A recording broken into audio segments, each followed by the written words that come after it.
A House Republican is pushing to ban transgender women from women's restrooms at the U.S. Capitol, 2 weeks after history was made with the election of America's first out transgender person to Congress. South Carolina Representative Nancy Mace on Monday introduced a resolution to amend the rules of the U.S. House of Representatives less than 2 months before Democratic Rep.-elect Sarah McBride, a Delaware state senator, is sworn in January. Sarah McBride doesn't get a say.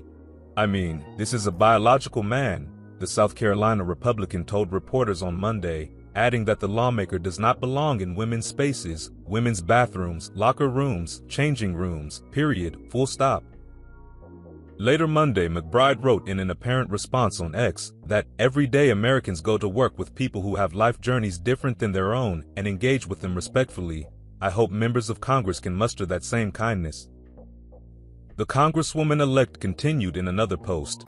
"This is a blatant attempt from far right-wing extremists to distract from the fact that they have no real solutions to what Americans are facing. We should be focused on bringing down the cost of housing, healthcare, and childcare, not manufacturing culture wars," she continued.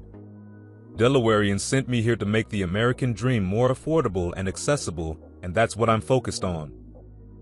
Mace, pressed by reporters earlier in the evening on whether she was going after a marginalized person, told CNN, "This is a biological man trying to force himself into women's spaces, and I'm not going to tolerate it."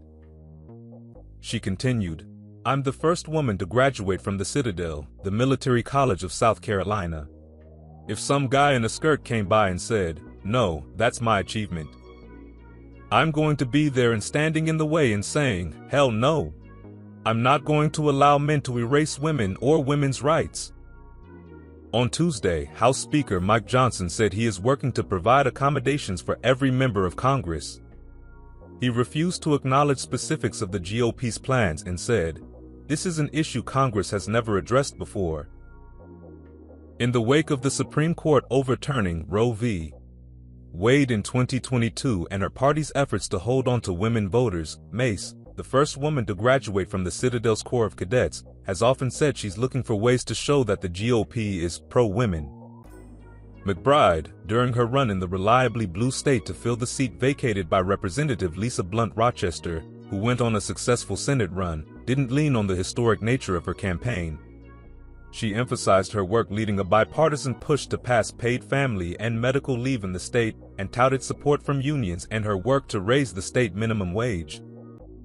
But on the trail, she did allude to a broader theme of respect, specifically that everyone deserves a member of Congress that respects them and their families.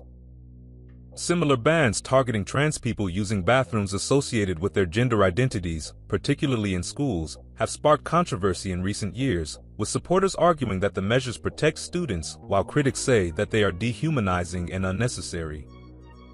In 2023, Republican-led legislatures in several states passed bills to ban transgender students from using locker rooms and bathrooms associated with their gender identities, in what the Human Rights Campaign, the largest LGBTQ advocacy group in the U.S., called the biggest year for bathroom bills. The Ohio Senate last week greenlit its own measure, which now awaits a signature from the state's Republican governor. And with that, we've reached the end of the video. Don't forget to like and subscribe to the channel so you don't miss any new videos, and stay tuned for more in our next video.